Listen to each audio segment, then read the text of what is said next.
नमस्कार दोस्तों, आज हम बात करने वाले हैं एनजीओ दर्पण रजिस्ट्रेशन की। मेरे बहुत सारे साथियों के बहुत सारे सवाल आते हैं कि एनजीओ रजिस्ट्रेशन के अंदर ये दिक्कत आ रही है, वो समस्या आ रही है, इसको कैसे पूरा करें, वह उसको कैसे पूरा करें।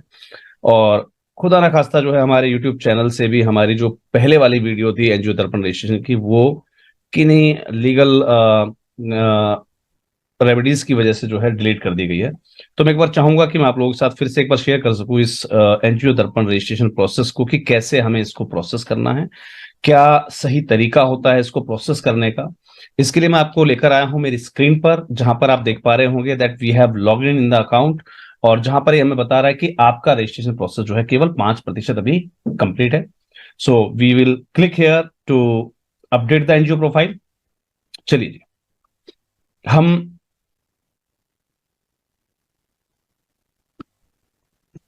वापस जो है लॉगिन लेते हैं एक बार। और जब एक शॉर्ट स्पेन के लिए आप अपनी लॉगिन को छोड़ देते हैं लॉगिन करने के बाद, तो ऐसे में वो अपने आप जो है लॉग आउट ले देता है। वापस क्लिक हेयर टू अपडेट। संस्था का नाम आपके सामने है, राइट। अब हम यहाँ पर कुछ जानकारियों को फिल करेंगे, लाइक द रजिस्ट्रेशन सर्टिफिकेट के हिसाब से जो भी जानकारियां हमें इसमें अपलोड करनी है, उन सभी जानकारियों को हम जो है यहाँ पर अब अपलोड करने वाले हैं।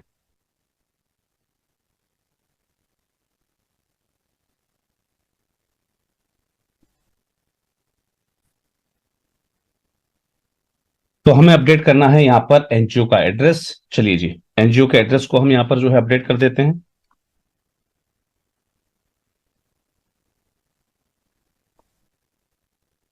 ध्यान दीजिएगा, जब भी आप अपने एड्रेस को जब आप मेंशन कर रहे होते हैं, तो आपको इन चीजों का बखूबी रूप से ध्यान रखना होता है कि आप अपने संस्था के एड्रेस को, उसी एड्रेस को आप मेंशन करें जो पर्टिकुलर एड्रेस आपके रजिस्ट्रेशन सर्टिफिकेट पर है।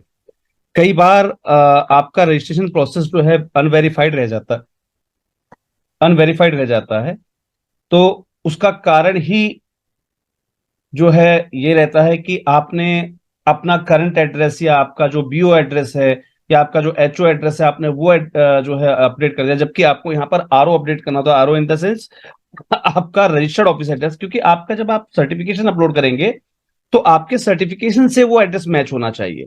तो काफी सारे दोस्तों की जो शिकायत आती है कि सर हम यहाँ पर जो है हमने अपना प्रोफाइल अपडेट कर दिया, सारी चीजें भर दी हैं, लेकिन उसके बावजूद जो है हमारा प्रोसेस जो है रुका हुआ है।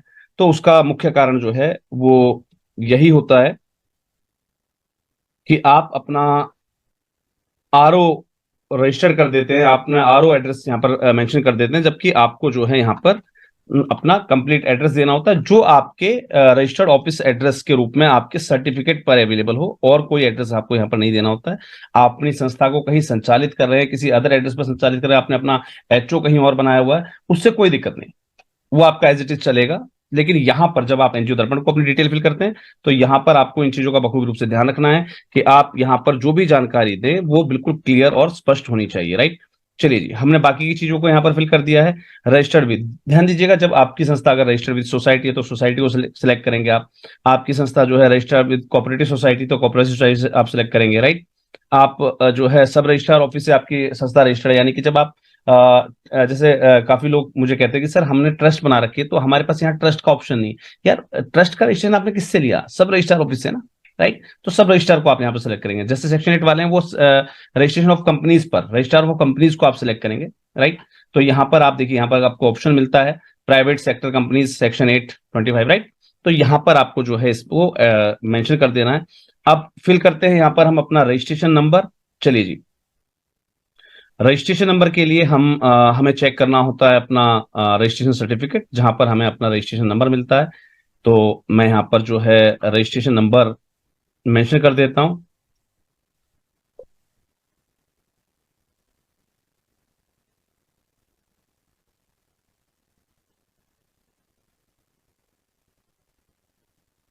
जैसा रजिस्ट्रेशन सर्टिफिकेट पर आपके मेंशन हो, वही जो है रजिस्ट्रेशन नंबर आपको जो है यहाँ पर फिल करना होता है।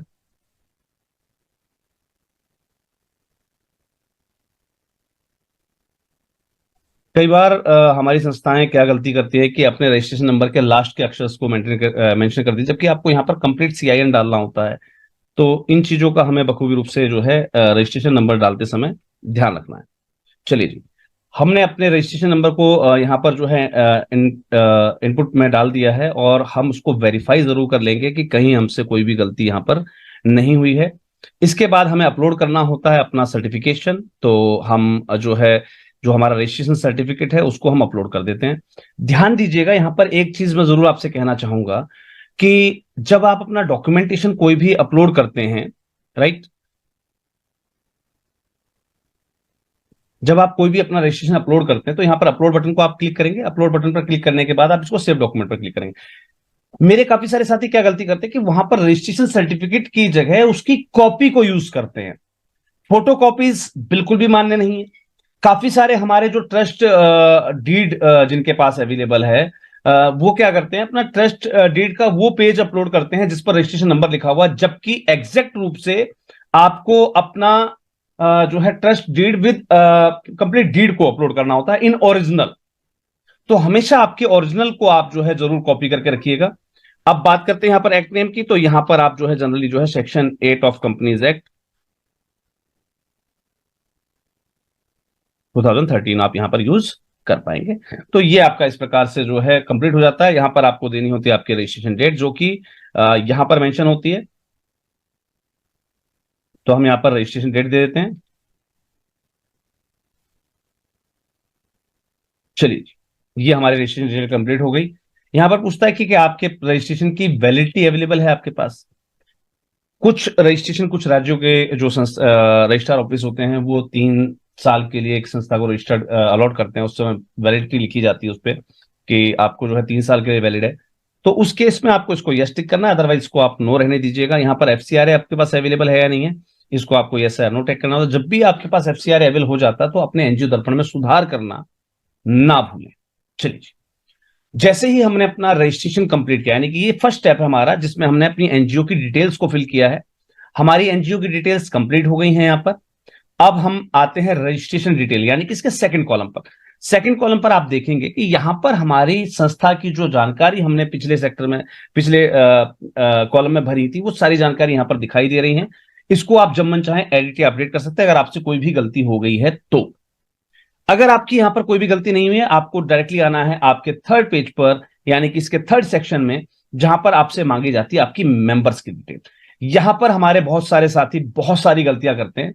गलतियां क्या, हम रजिस्ट्रेशन लेने के लिए जो जनरल हमारे 3 मुख्य बिंदु होते हैं, अध्यक्ष, सचिव और कोषाध्यक्ष, हम सिर्फ उसको फिल करके छोड़ देते हैं, जबकि ये सरासर गलत है।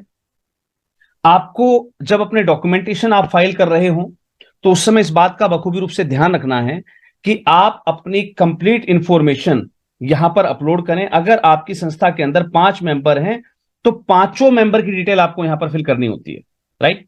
तो इस चीज को हम यहां पर देखिए जल्दी से इसको कंप्लीट कर लेते हैं, और डेट ऑफ बर्थ सेलेक्ट कर लेते हैं, यहां per year of month select कर लेते हैं, और ये हो गया डेट ऑफ बर्थ का सिलेक्शन। हमने डेट ऑफ बर्थ सेलेक्ट कर दी है। डेजिग्नेशन के अंदर हमने आपको बताया था कि सबसे पहले शुरुआत करनी होती है आपको प्रेसिडेंट, राइट, सेक्रेटरी और फिर ट्रेजरर। यहां से हम शुरुआत करते हैं। की फंक्शनरीज में लेके चलिएगा सभी को, राइट। जो इसके अलावा लिस्ट रहती है वो आपकी चीफ फंक्शनरी के अलावा, यानी कि प्रमोटर या चीफ फंक्शनरी प्रमोटर, उसके अंदर आती है, राइट। तो चलिए, अब यहां पर हमें देना है इनका पैन। तो हम यहां पर जो है इनका पैन एंटर कर देते हैं।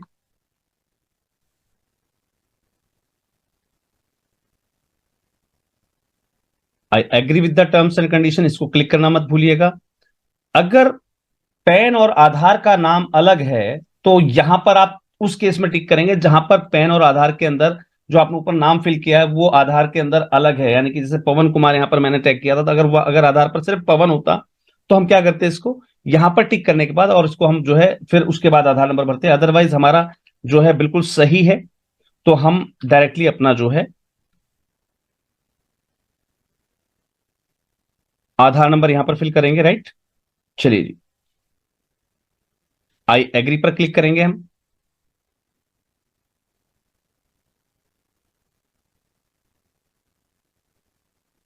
हमने अपना पैन नंबर फिल कर दिया है, आधार नंबर फिल कर दिया। इन चीजों को हम सब टिक करेंगे जब हमें लगता है कि ये जो नाम है वो हमारे पैन पर उपलब्ध नहीं है, पैन से डिफरेंट, मतलब जो हमारे नाम फिल किया है वो डिफरेंट है, राइट। इसके बाद संबंधित मेल आईडी और मोबाइल नंबर को हम यहां पर जो है फिल कर देंगे, राइट।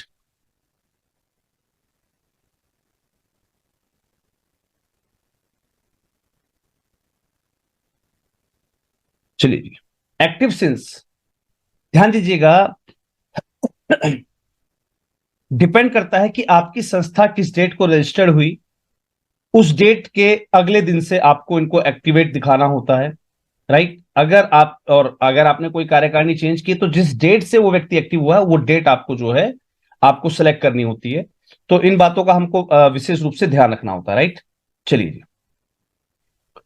ये हमने फर्स्ट मेंबर की यानी कि प्रेसिडेंट वाले कॉलम को हमने जो है फिल कर दिया। यहां पर प्रेसिडेंट की ऑफिस वेयर की डिटेल हमारी यहां पर अपलोड हो गई है। आप देखेंगे ये ऑटोमेटिकली आपको रिडायरेक्ट करेगा और यहां पर दिखाएगा कि आपकी एक डिटेल जो है अपलोड हो चुकी है। क्लियर है? अब हम चलते हैं सेकंड पर। सेकंड के लिए हमने आपको बताया यहां पर हमें अपलोड करना होता है सभी जानकारियों को, जैसा जैसा हमने पिछले में फिल किया था सेम एज इट इज हम अपनी सारी जानकारियां यहां पर यूं की यूं फिल करेंगे।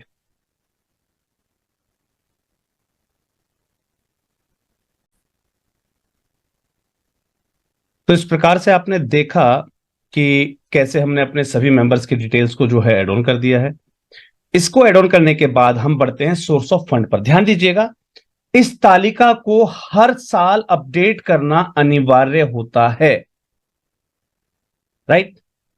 यहां पर सोर्स ऑफ फंड में जैसे फाइनेंशियल ईयर हमारा 23-24 है, आप ग्रांट सैंक्शन कोई नहीं हुई है, नो करके इसको नोट एप्लीकेबल कर दीजिए।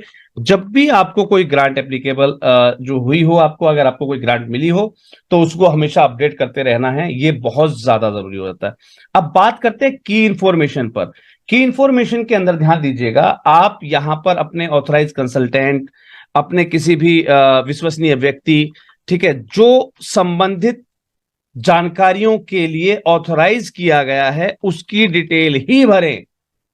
कई लोग यहां पर क्या करते हैं, हमारी संस्थाएं, कि यहां पर जो आपने मेल आईडी और मोबाइल नंबर डाल दिया है, हमेशा याद रखिएगा कि आपका जो जानकारी है, आपको फर्दर जो कम्युनिकेशन होगा वो इस पर्टिकुलर मेल आईडी और मोबाइल नंबर पर ही प्राप्त होगा जो आपने पहले से फिल कर दिया था।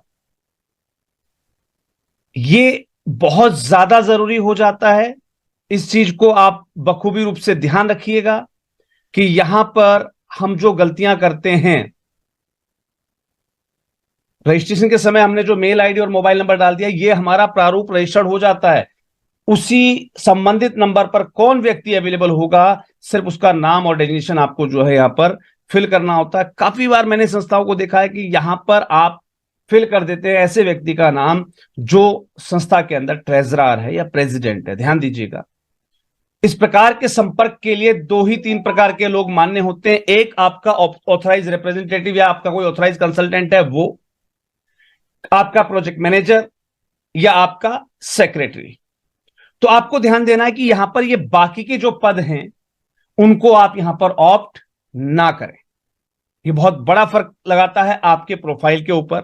चलिए, और यहां पर हमें अपना जो है सिलेक्ट कर लेना है अपने स्टेट को, डिस्ट्रिक्ट को, और दैट्स इट। ये हमारी डिटेल जो है कंप्लीट हो गई। ध्यान दीजिएगा, यहां पर आप कंप्लीट एड्रेस भरें वो जरूरी नहीं होता है।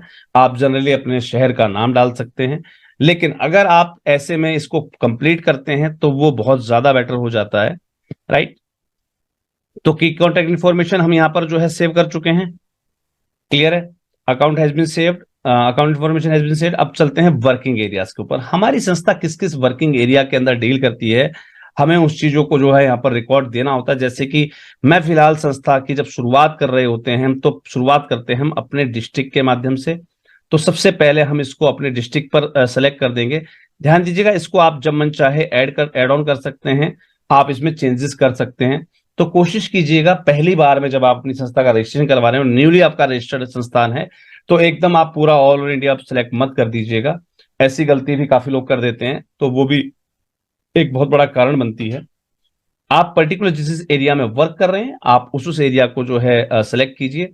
जिन एरियाज में आप वर्क नहीं कर रहे हैं, उन एरियाज को आपको सेलेक्ट नहीं करना है। अब बात आती है आपके वर्क इश्यूज पर। आप जिन जिन सेक्टर्स को वर्क में ला रहे हैं, यानी कि जिन जिन सेक्टर्स पे आप काम कर रहे हैं, केवल आपको उन्हीं सेक्टर्स को ऑप्ट करना होता है। इसके अलावा बाकी के जो सेक्टर्स हैं उनको ऑप्ट आपको नहीं करना है। जब आपको लगे कि आप जो है पर्टिकुलर उन सभी सेक्टर्स में वर्क करना आप स्टार्ट कर चुके हैं, तब उनको सेलेक्ट कीजिएगा, अदरवाइज आप उनको जो है ब्लैंक छोड़ सकते हैं। बेस्ट प्रैक्टिसेस की बात करते हैं तो यहां पर काफी सारी संस्थाएं कुछ भी नहीं भरती हैं।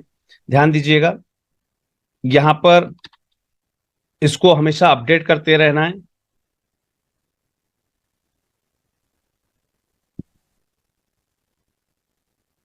जब आप इन केस जब आप नए होते हैं तो आपको मेंशन कर देना है we are newly registered non profit, और इसके साथ इसको आपको सेव कर देना है। जैसे ही आप इस आखिरी कॉलम को, इस आखिरी पड़ाव को आप पार करते हैं, तो आप पाएंगे कि यहां पर आपकी जो डिटेल्स है वो कंप्लीट हो चुकी हैं। और जनरेट यूनिक आईडी के ऑप्शन पर जब आप जाते हैं तो आपको ये बताएगा कि आपकी इंफॉर्मेशन 100% कंप्लीट हो गई है, और कुछ समय में आपको एसएमएस या मेल के माध्यम से सूचित किया जाएगा आपके नंबर के बारे में। तो आप इसको जो है 24, 48, 72 घंटे के बाद जो है अपना लॉग इन करके चेक कर सकेंगे कि आपका रजिस्ट्रेशन आया है नहीं आया है। राइट। उम्मीद करता हूं आपको ये जानकारी पसंद आई होगी, और इन जानकारियों को मैंने स्पेशली आपको 2 से 3 चीजें बताई हैं। पहला ऑप्शन यहां पर मेंबर डिटेल्स, ये आपको हमेशा अपडेट करते रहना है। आपके जिस हिसाब से मेंबर्स चेंज होते हैं, घटते या बढ़ते हैं, अगर किसी व्यक्ति को हटाना है या रिजाइन दिखाना है तो क्या करेंगे आप, एडिट अपडेट पर क्लिक करेंगे। यहां पर आने के बाद आपको एक ऑप्शन मिलता है आर्चिव। आर्चिव करने का ऑप्शन यहां दिखा रहा है एंड ऑफ टर्म, उसके टर्म की एंड हो गई है, यानी कि 3 साल के आपने उसको अपॉइंट किया था तो 3 साल पूरे हो गए हैं, 1 साल पूरा हो गया। राइट। तो जो भी उसका एंड ऑफ टर्म है वो हो गई। एक्सपायर्ड, यानी कि व्यक्ति गुजर जाए तो आप एक्सपायर्ड ऑप्शन को सिलेक्ट करेंगे। राइट। इलेक्शन, इलेक्शन की वजह से उनको हटाया गया, ठीक है, वो आप करेंगे। उन्होंने रिजाइन कर दिया तो उसको, जो भी उसका रीजन है, या अदर्स है तो अदर्स को रीजन को आप सेलेक्ट करके उसको सेव चेंज पे क्लिक, ये व्यक्ति फिर आपके आर्चिव लिस्ट में चला जाएगा। और इसको अपडेट करना बहुत जरूरी है। काफी हमारी संस्थाएं जो है पुरानी है, और पहले उनकी जब कार्यकारिणी बनी थी उस समय की कार्यकारिणी तो रिजाइन कर चुकी है, दूसरी बन चुकी है, तीसरी बन चुकी है, लेकिन यहां पर करंट वाली उन्होंने अपडेट की है नहीं। आप पिछले वाले मेंबर से स्टार्ट कीजिए, उनको यहां पर दिखाइए, और किस दिन उन्होंने रिजाइन कर दिया वो सब चीजें दिखाते हुए आगे की लिस्ट अपलोड करें। यह मुख्य कारण होता है जब आप गवर्नमेंट ग्रांट से जो है आप रिजेक्ट कर दिए जाते हैं, सीएसआर ग्रांट से भी आप रिजेक्ट कर दिए जाते हैं, क्योंकि हर एक फंडिंग एजेंसी आपके प्रोफाइल को जरूर चेक करती है कि आप हर एक चीज को मेंटेन करते हैं या नहीं करते हैं। सेकंड ऑप्शन मैंने आपको क्या बताया, सोर्स ऑफ फंड। ध्यान दीजिएगा, सोर्स ऑफ फंड दिखाना बहुत जरूरी है। अगर आपने कहीं से ग्रांट मिली है, यहां पर अपडेट करना जरूरी, नहीं मिले तो भी इसको हर साल अपडेट करना बहुत जरूरी होता है। इसको हर साल अपडेट करते रहे। राइट। की कॉन्टेक्ट इंफॉर्मेशन आपकी सही है या नहीं है, आपका पता लगे। आप प्रोजेक्ट के अंदर तो लिख रहे हैं कॉन्टेक्ट इंफॉर्मेशन के रूप में कि आप XYZ को संपर्क करें, और यहां दर्पण के अंदर आपने जो है ABC को बनाया हुआ कॉन्टेक्ट इंफॉर्मेशन के अंदर की ऑथराइज रिप्रेजेंटेटिव। तो ये दोनों चीजें सिमिलर होनी चाहिए। कुछ इन चीजों पर आपको बारीकी रूप से ध्यान रखना जरूरी है।